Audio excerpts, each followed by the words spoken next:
Lewis Hamilton's response to the rumor that he was losing faith in Ferrari was a moment of calm, class, and fire.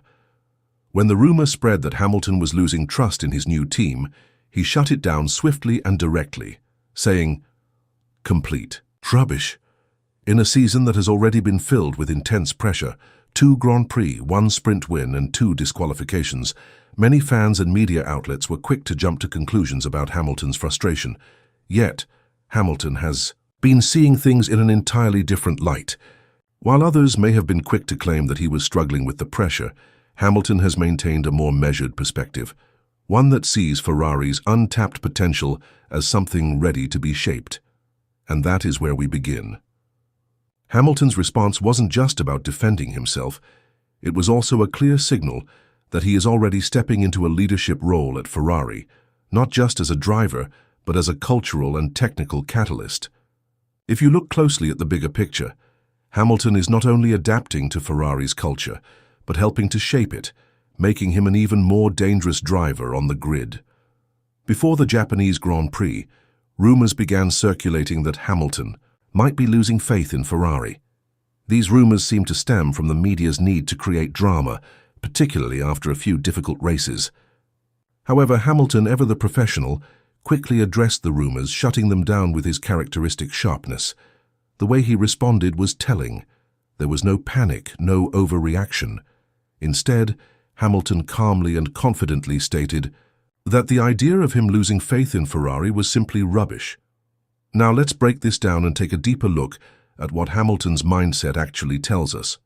Sure, Hamilton won the sprint race in China, but he had not yet secured a top 5 finish in the main races. Yet despite this, Hamilton was not panicking.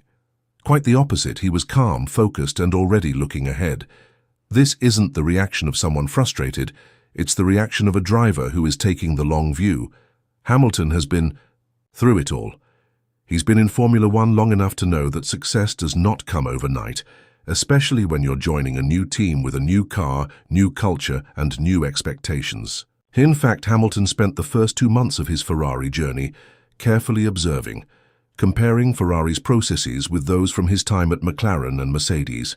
He made notes, analyzed data, and took everything in stride. This is not the behavior of a driver who is frustrated. Rather, it's the behavior of someone who is building a blueprint for the future. Hamilton has not just been hired to drive, he has been brought in to change Ferrari's mindset.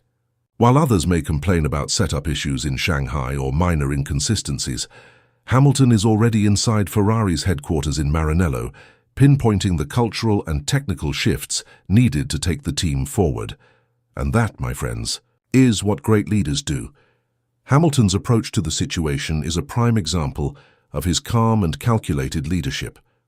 After the disqualifications in China, where both Hamilton and Leclerc were penalized for issues related to their cars, Hamilton showed zero drama. "It happened. We learn, we move on," he said, highlighting his resilience. While fans on social media moaned about the setbacks and the media pushed the narrative of a Ferrari crisis, Hamilton was back at the factory by Wednesday, reviewing data with the engineers and working tirelessly to analyze how to improve the car.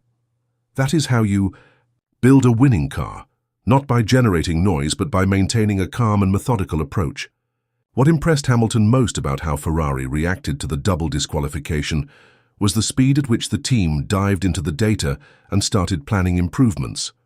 That is the mark of a strong team, one that doesn't crumble under pressure, but instead rises to the occasion, learning from their mistakes and improving with every step. Now let's take a moment to think about this. Are F1 fans ready to see a Ferrari team that fully reflects Hamilton's identity? Because if you look closely, it's already starting to show. After years of struggling with consistency, Ferrari might finally be aligning with Hamilton's approach, focused, calm, and determined to get things right. This brings us to another driver who has been creating a lot of buzz recently, Yuki Tsunoda. Tsunoda's debut as an official Red Bull driver at the Japanese Grand Prix was not just a good result, it was an impressive display of composure and skill under pressure. Tsunoda didn't just survive his first proper run in the RB21, he thrived. He was right on Max Verstappen's pace. But before anyone dismisses his performance as just another Friday session, let's take a moment to appreciate how he handled a day that was plagued by red flags, grass fires, and Duhan's crash. Verstappen himself was impressed by Tsunoda's performance. Max, who is rarely known for giving out compliments, said, "Yuki started off really well today, even though it was a chaotic Friday for everyone." And when you hear those words from Verstappen, someone who has seen it all, you know it means something. Tsunoda was under immense pressure. He had replaced Liam Lawson, who had been dropped back to the junior team after only 2 races. The expectation was high, and the scrutiny on Tsunoda's shoulders could not have been greater. But despite all of this, Tsunoda delivered. Let's be clear. Tsunoda's performance in FP1 was no fluke. Despite the messy conditions and lack of representative runs, Tsunoda finished just a 10th behind Verstappen, which is no small feat. Yes, Tsunoda wasn't matching Max's confidence, especially through the opening S-curves in Sector 1, but his performance in Sector 2 showed something impressive. In the middle sector, Tsunoda was actually quicker than Verstappen, which is no easy feat. When it comes to Suzuka, Sector 2 is all about rhythm and precision, and Tsunoda was right on the money. Tsunoda was not just keeping up with the car, he was working with it. This is the difference between struggling with the car and mastering it.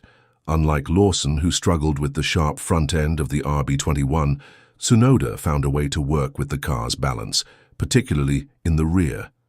He wasn't forcing the car into a position where it didn't want to go. He was calm, composed, and efficient. His smoother and more efficient exits, especially out of turn 14 into the back straight, were proof of that. Interestingly, Red Bull reportedly gave Tsunoda a slightly higher downforce setup to help build his early confidence. This gave him better stability in mid-corner and more traction, even if it cost him a couple of kilometers per hour in top speed compared to Verstappen. This adjustment helped Tsunoda get a feel for the car without being overwhelmed by its aggressive nature. And while some might argue that this setup